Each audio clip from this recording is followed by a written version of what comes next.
I'm very pleased to be here at the Premier Healthcare Conference. I was invited on the basis of my reputation about the medical home, but when I started to reading about the Premier Healthcare and the YAI, I thought this is a place I need to go because these are people who are dedicated, mission-oriented, and really trying to make things better for a specific population that could really benefit from the medical home concept. The patient-centered medical home is a way of thinking about organizing healthcare both at the practice level as well as at the society or community level.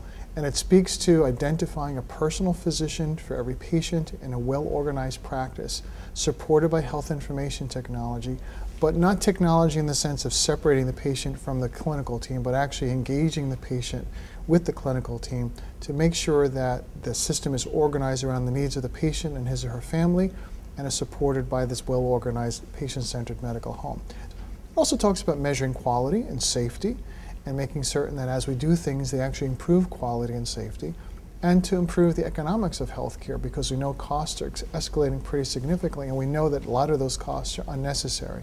Premier Health is already doing a lot of this, and that's the experience we see across the country in well-organized systems such as Premier Health, where you're probably doing a lot of this. The question is, are you doing it consistently, and are you doing all the elements that could potentially be part of this model? And I think one of the critical aspects we need to think about in the context of the medical home are these transitions in care.